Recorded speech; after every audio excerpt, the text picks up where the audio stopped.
Yes students, for better understanding I have solved the question. So one by one I am explaining you.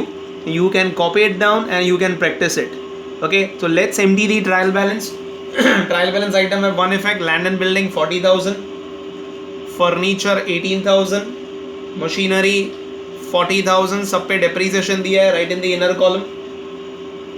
Next is goodwill, इधर ही आएगा. Intangible asset, wages will go to trading account since we haven't prepared trading account, so ignore that wages.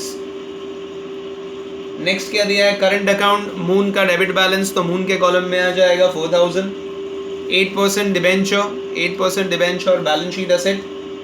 Provident fund investment 8% debenture पे hidden adjustment है, leave one line, then write provident fund investment. Stock of postal stamps, closing stock as I told you, balance sheet asset. So debit side is done. Credit side पर capital is a fix capital directly transfer to balance sheet liability. Current account सन का credit side पर दिया है, सन का 6,000 credit side पर आ जाएगा. Bank overdraft is a temporary loan liability. Reserve fund, okay, reserve fund creditors के ऊपर ले लेना. ओके, उसके बाद ओके क्रेडिटर्स के ऊपर ले लेना reserve fund. Okay, it is written at the top, so it will take. Provident fund is like a normal current liability, so that will go here. Okay, so bank overdraft के नीचे provident fund. So this empty the trial balance one effect done. Let's do the adjustment. पहला adjustment, first we'll do the hidden adjustment. 8% debenture is given, so 8% we have to calculate interest. Bracket में दिया purchase on 1st October, तो 6 months का interest आएगा. So one effect will be add to the debenture. Second effect P&L. Since we haven't prepared P&L, we can't show the effect. Okay, it is assumed that it is done in P&L and उसके बाद net profit calculate करके हमें दी हुई question में, क्योंकि question में कुछ नहीं बोला है. अगर इट वॉज गिवन के net profit is before the effects of the adjustment, तो हम उसमें नेट प्रॉफिट में से माइनस करते थे. बट सिंस कुछ बोला नहीं है, तो वी आर अज्यूमिंग दैट कि all the adjustments are done and then the net profit is calculated. So खाली एक ही इफेक्ट दिखाएंगे हम लोग, बैलेंस शीट वाला एस्पेक्ट. तो 320 टोटल कर आउटर कॉलम में 8320. Then let's come to the main adjustment. Partners are entitled to a salary of 6,000. दोनों पार्टनर को सैलरी देंगे 6,000. Again the second effect is P&L. Again we can't show the second effect of P&L because we haven't prepared P&L. Next is interest on capital. Capital पे interest calculate करना है. 33,500 का 5%. दोनों partners को interest मिल जाएगा. Since we have prepared current account, it will be in the current account. अगर current account नहीं दिया होता तो capital में add करते थे. Second effect P&L में, P&L we haven't prepared, we can't show the second effect. तो इधर ही खाली एक effect दिखाना है. हाँ, एडजस्टमेंट एक डेप्रीसिएशन का मैंने मिस किया. Depreciation 10% on land and building, 10% means 10 cancel.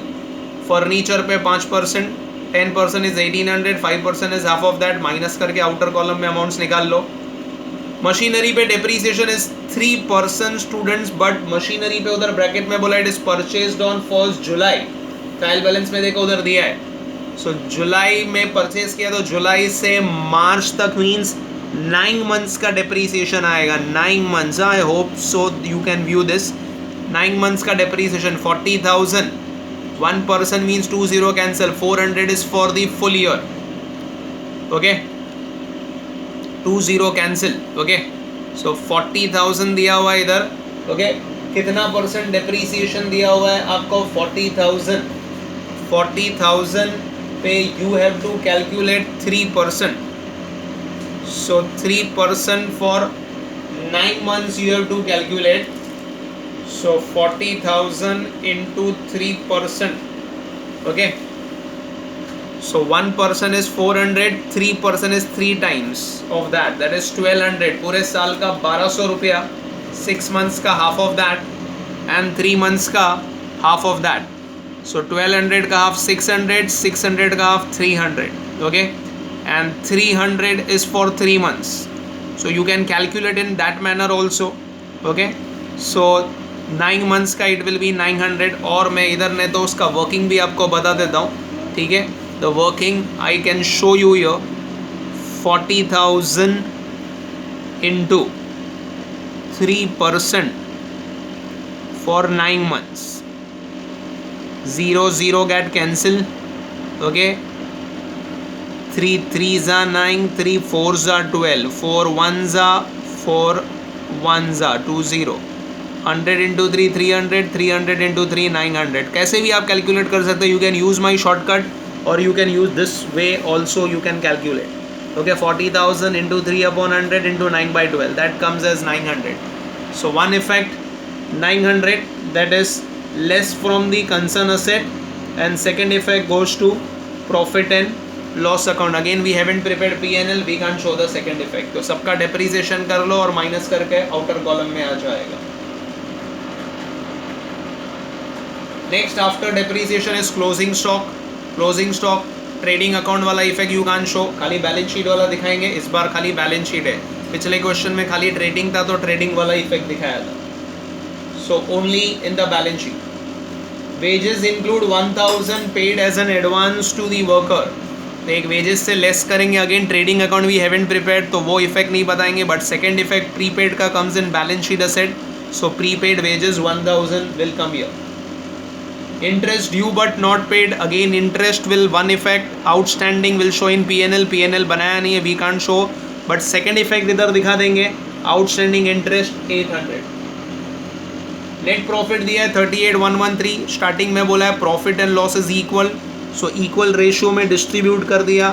Point में आंसर आता है. कोई भी एक पार्टनर को ज़्यादा दे दो. तो इसको 19,056 दिया है और दूसरे को 1 रुपया ज़्यादा दिया है, दैट इज़ 19,057. आप इसको 1 रुपया भी ज़्यादा दोगे तो भी चलेगा, ऐसा कुछ प्रॉब्लम नहीं है. Okay, whichever you can give 1 rupee more, you can round it off. So trial balance 1 effect, adjustment 2 effect. तो अपने पास current account and balance sheet है तो we will show only the posting relating to that. Profit and loss and trading account aspect are to be ignored. We assume that the net profit given in the question is after considering all that effects. अगर वो effect consider नहीं किया होता तो उन लोग question में mention करेंगे, बट इतना लेवल का 12th स्टैंडर्ड भी नहीं आता है. It is asked in CA level, यहाँ पर इतना नहीं आता है. So we assume that net profit is after considering all the one effect in trading in P&L. ठीक है, so that's total it out. देन हो गए पूरे ट्रायल बैलेंस एम्प्टी हो गया स्टूडेंट्स. एडजस्टमेंट भी हमने सारे कर दिए. All the adjustments are done. So let's total it out. दोनों का क्रेडिट साइड ही हैवी है, सन और मून का. डेबिट माइनस करेंगे. सन में तो डेबिट में कुछ नहीं है, जो टोटल है वही डिफरेंस है 32,731. और मून का टोटल करेंगे, उसमें से 4,000 माइनस करेंगे, that comes as 22,732. Debit will go to the credit. Balance sheet में क्रेडिट मीन्स लाइबिलिटी. तो 32,731 एंड 22,732 टोटल करके 55,463 in the outer column. Total the outer column, your balance sheet tallies. Your balance sheet finally tallies, students. I hope so you can view it. Okay, the liability side and I'll show you the asset side. That side, वो side आपको बराबर नहीं दिखाई दे रहा है, so I can show you your asset side.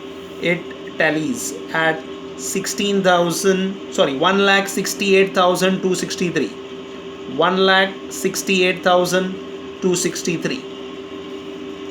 I hope so. This question is very much clear. So that completes our chapter final account. All the different types of unsolved question I have solved. Please do practice at home. We'll be keeping a test in the coming week. I'll be announcing that test. So prepare your final accounts. Any doubts, queries, you can ask me. Okay, we'll keep a test on final account and then we'll start with the next topic of bookkeeping accountancy. So all the best students, do practice at home and be safe at home. Goodbye students.